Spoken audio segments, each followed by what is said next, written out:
Hi, I'm Heather Beverly. I'm an entertainment attorney, a speaker, and an author.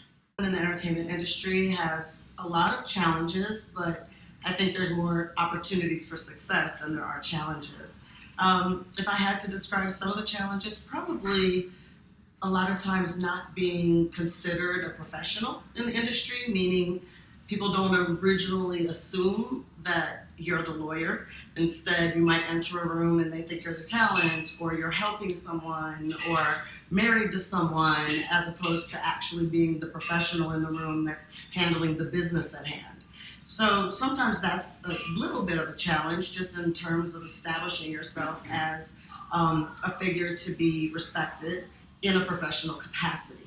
It's a man's world, we know that. I think that's a similar challenge in most professions. But in an industry, especially where a lot of the things that we do for work are in entertainment environments, we're at parties, we're at awards, we're at events in the evening, things where people are a little more relaxed, a little more casual. It's even more challenging sometimes in those circumstances to assert yourself or be seen as the professional in the room. In terms of successes, I think that being a woman who's had a 20 plus year career in the entertainment business, of those 20 plus years, 22 having my own law practice, I think definitely goes down as a success. I've been really blessed and grateful about the opportunities that I've had to work for myself and develop a career in an industry I wanted to be in, doing something that I love. So it's definitely probably the biggest overall success I would say that I've had. Talking to young women in the entertainment industry, especially aspiring attorneys who want to get into the entertainment field specifically, I always tell them that no matter what gender you are, the first thing you want to do is be the best at what you do. So being prepared and obtaining knowledge in as many places as possible is really important. Being an attorney isn't just about getting the law degree. It's not just about working in a firm or working in a company that does entertainment. It's a whole culture that you have to learn, because it may be one way when you're in the office, but you might be dealing with a whole different set of circumstances if you're actually in the field, if you're on set of a film, or dealing with a record label at their offices or in the studio. So really learning as much as you can, not just about the business of the business, but also learning about the culture of the business is so important. Also, being a young woman, I can remember I started my law practice at 28. I graduated law school, I was 26 years old, I probably looked 18. And so not only was I young, I looked even younger than I was. And so again, being taken seriously, being really looked at as a professional or as the attorney or as someone who has a knowledge base that somebody needs, and being able to have the confidence instilled in your clients that you can get the job done requires a myriad of things that are sometimes have nothing to do with what you know.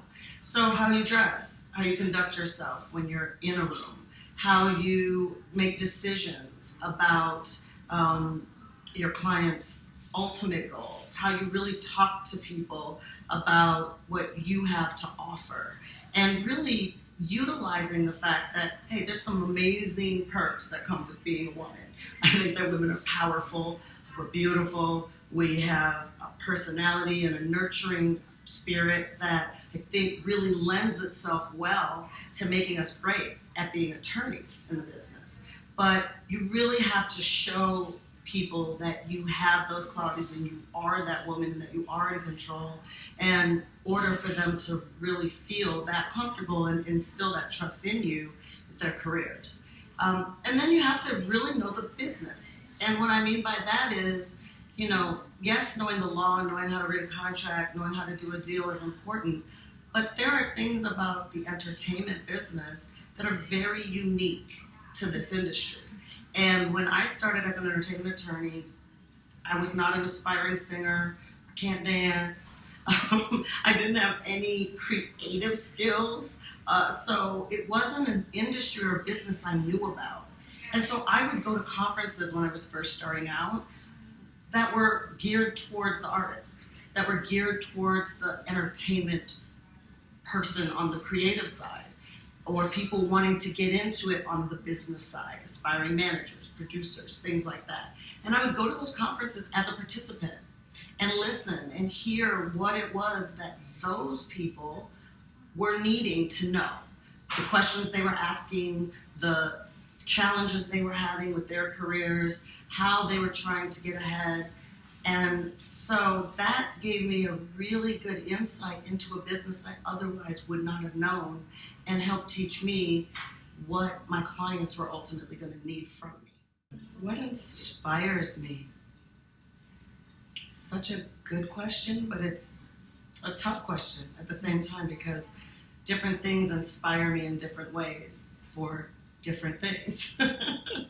I'm inspired by people who are really winning. I have this girl tribe,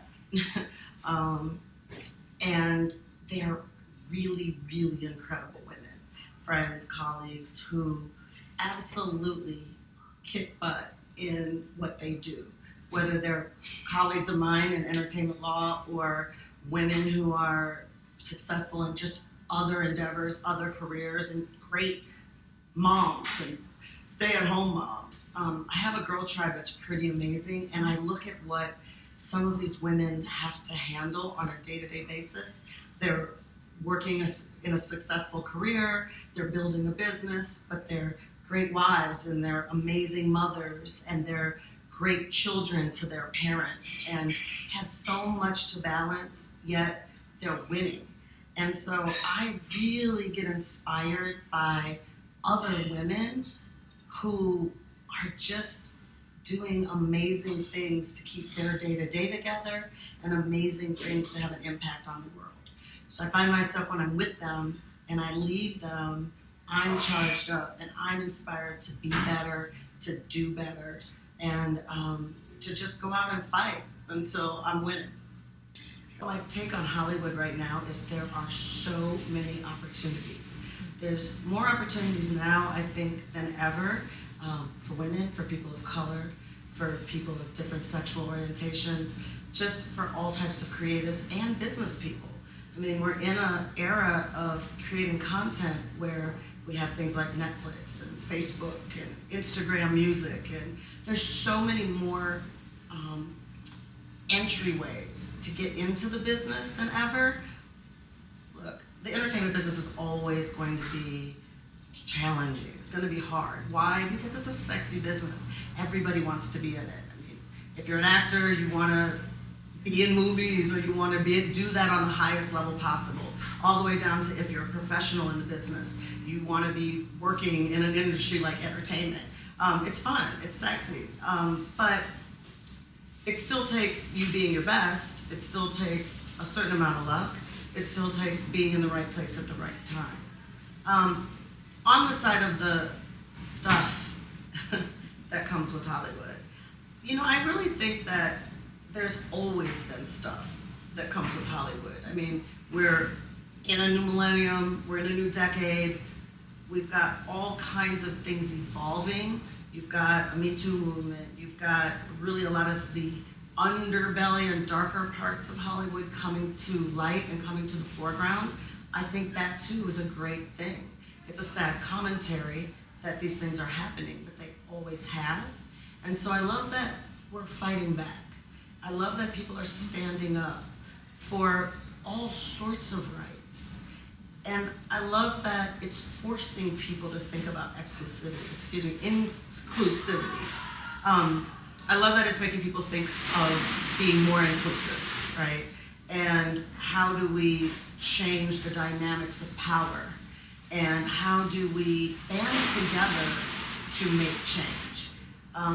So again, even in the ugly of what can be Hollywood and this industry, I think that there's some amazing possibilities because more and more people have a voice.